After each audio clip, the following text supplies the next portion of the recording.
Shanna, there is a distinct dream that a lot of folks in our neck of the woods share. It's the idea of finding that perfect piece of ground, looking out over a beautiful view of the ridges, and building a home from the ground up exactly the way you want it. I love that vision, Daniel, especially around here in East Tennessee. The draw of just owning a piece of land and having that space and privacy is really incredibly strong. People scroll through property listings, drive past acreage with the for sale sign, and their imagination just takes off. Mine has. It really does.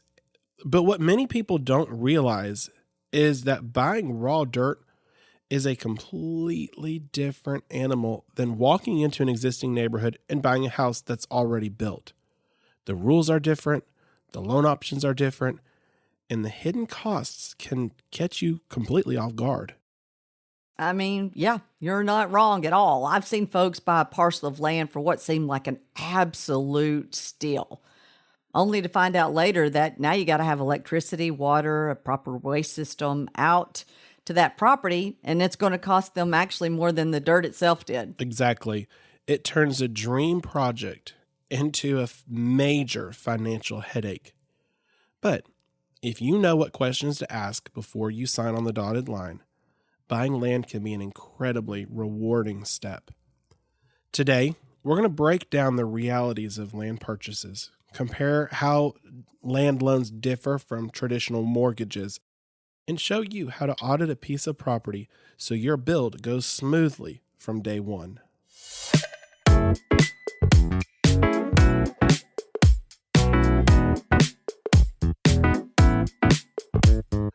Welcome back to Making Sense of Your Sense. I'm Daniel Hill. And hello, friends. I'm Shanna Browning. And so today, what we're going to talk about through a topic that is really popular in our local community is buying land, what to know before you build.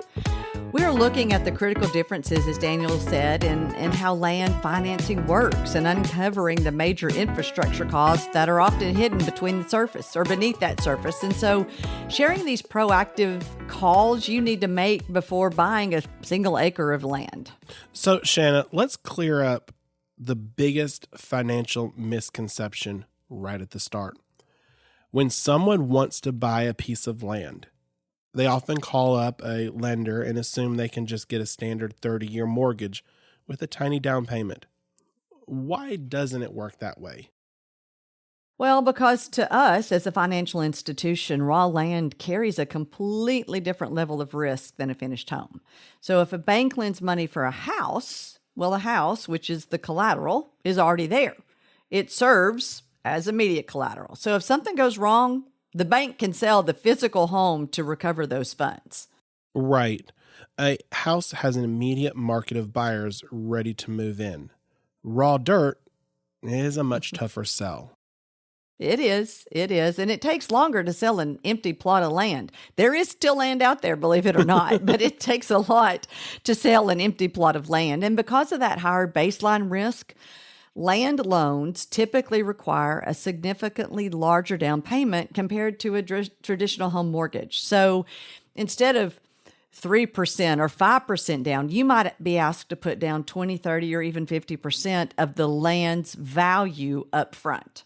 And the timeline for the loan itself is usually much shorter too. Instead of a 30-year schedule, land loans are often structured over 5, 10, or 15 years, which means your monthly payment might be higher than you'd expect for the price of the property. That's right. And interest rates are generally a bit higher too for the same reason. It's really about risk management. And so now there's a variation here depending on how developed the land is. So if you're buying a lot in a planned subdivision that already has paved roads and water lines that have run through to the curb, that's what's considered a lot loan and is easier to finance. But if you are buying rugged, unimproved dirt acreage out in the country, that is a raw land loan. And the guidelines are really going to be much stricter. And that's why it's so crucial to talk to, and I'm going to emphasize this, a local lender who understands the regional market. A community bank like First Century Bank, our lenders can walk you through how a land loan works, how a specific construction loan can eventually bundle the purchase and the home building process together into one neat package once you're ready to pour the foundation. So now we're going to move into the section that saves people the most money, the infrastructure gap. When you look at an empty field or wooded hillside, it looks peaceful. But what are the hidden requirements that must be brought to the dirt before a human being can actually live there? It's kind of interesting to talk about, right? Buying dirt and what do you do with it? So that's where the true cost of land ownership is hidden.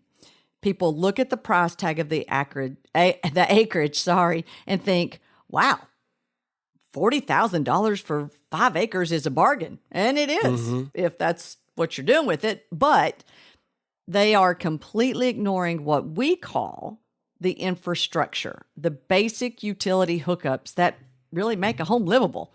Let's count them down. First up is electricity. If the nearest power pole is down the road, let's say a quarter of a mile away from your actual building site, you have to pay the utility company to clear the path, set new poles, and run the line straight to your house. And do we think that's cheap, Daniel? No. No, we do not. And depending on the terrain and the distance, utility companies often charge a set fee per foot to extend that power. So running lines just a few hundred yards off a main road can quickly and easily add thousands of dollars to your initial startup bill. So first is electricity. Then we have water and waste. If a municipal water line doesn't run past your property line, you have to hire a crew to drill a private well. And you're paying by the foot to drill down into the ground, hoping you hit a strong water vein, hoping that you don't hit rock, and then paying for the pumping equipment and filtration system. That's right. And if there's no city sewer connection, well, guess what? Now you got to install a private septic system. So before you can even get a permit for that, the county is going to require a soil test. And that's what we call a percolation or perk test to prove that the dirt can safely handle a septic drain field. If the soil fails the perk test, you legally cannot build a traditional home on that property. Wow. Think about it. Yeah. You could buy a gorgeous, beautiful piece of property, rolling hillsides, mountain, lake view, you name it. Own it free and clear. But if it doesn't pass the county dirt test, your building plans are completely stopped in their tracks. That's right. And the county has some say in all that. So it's a massive risk. So when you add up the well, the septic system, the electric poles, and clearing for a gravel driveway just so construction trucks can drive onto the site, those infrastructure costs can easily exceed the original price of the scenario we gave you, $40,000 for 5 acres. Now you're way past that. So you have to factor these hidden numbers into your total budget baseline before you even make an offer.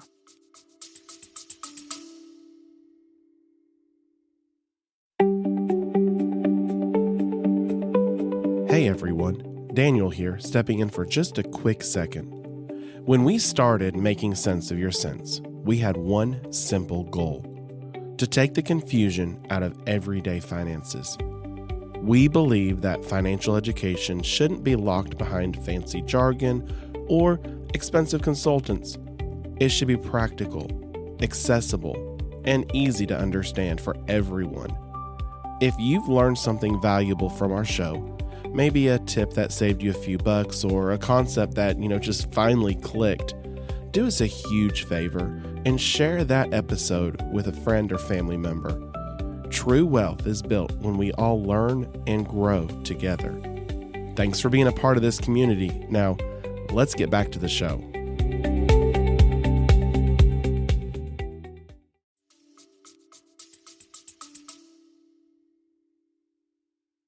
Well, Shanna, we have painted a completely bleak picture.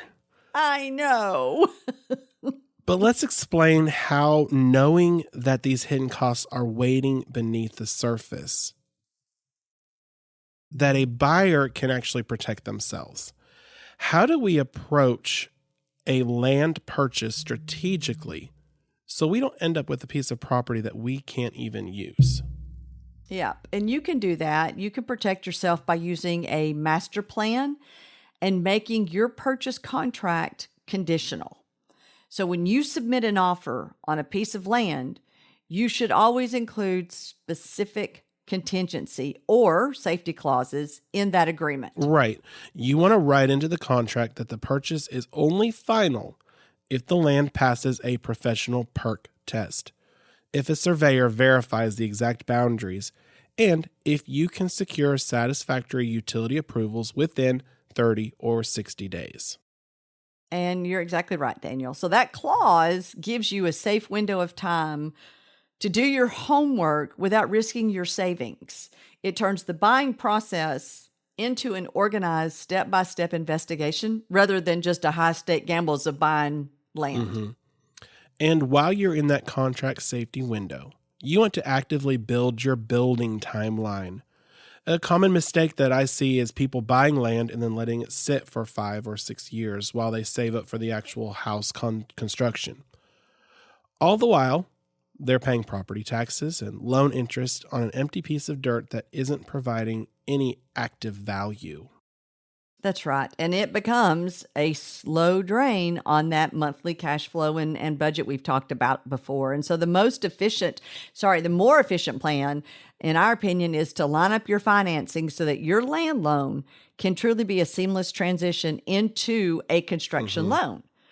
With a construction loan, the bank releases funds in stages as your builder reaches specific milestones. So your framing, the roofing, and the drywall. And once that home is fully complete, that short-term construction loan now automatically converts into a standard permanent home mortgage. And it's all about continuity. By pacing your steps and mapping out the full transition from raw land to a finished front door, you protect your savings baseline and keep your monthly cash flow perfectly smooth. You're using a clear, deliberate plan to turn that acreage into a lasting family asset. And so, Daniel, as you mentioned, land development is really a big topic in our area. And so we hear a lot of general questions regarding property boundaries and zoning restrictions. So let's discuss why skipping a professional land survey can be very, very expensive mistake for a buyer. Honestly, this happens way more than it should, Shanna. People look at an old wire fence line or a row of mature trees and assume, well, the seller says my property line goes right up to that old oak tree, so that must be the boundary. But fence lines are frequently misplaced, and trees grow wherever they want. If you don't hire a professional surveyor to find the actual iron pins in the ground, you're simply guessing. And guessing, Daniel, as we know, can lead to a massive legal and financial issues down the line. So imagine clearing trees, grading a site, pouring a concrete foundation for your wonderful new garage on your wonderful new house, only for a neighbor to run a whole legal check a year later and find out that your building is sitting 10 feet inside his property line. It is a total nightmare scenario. You could be legally forced to tear down your new building at your own expense. Spending a few $100s up front on an official boundary survey gives you a permanent, legal binding map that protects your investment forever. And it's about verification, right? So now another scenario that frequently comes up in county zoning and deed restrictions. So just because a piece of land out in the county doesn't mean you can just build wherever you want on it, right? Exactly. Many parcels of land come with restrictive covenants, which are rules written into the property deed by previous owners or developers. These rules might mandate that any home built on the land must be a minimum square footage, or they might completely ban modular homes, certain types of livestock, or running a business out of your workshop. Before you fall in love with the land, visit the local county planning office and read the exact deed restrictions so you know the rules of the game in advance. Now, Shanna, this has been a lot of information, a lot of things that I feel don't get talked about enough. Agreed. And it's incredibly eye-opening on how to build on a solid foundation. So, let's leave our listeners with their specific marching orders for this week. All right, your all's tip for the week is the infrastructure call. So call utilities for a hookup estimate before buying land, just to see. If you're currently looking at a piece of land or you have property pinned on your wish list, don't wait until closing day to guess at the logistics. Take 30 minutes this week to call the local electric co-op and the county water utility office that service that specific area. You're going to need to give them some information. So you've got to give them the exact parcel ID number or the road address, and then just ask for a baseline estimate on what it costs to establish a new meter hookup at that location. Find out if there are line extension fees or if a water tap fee is required up front.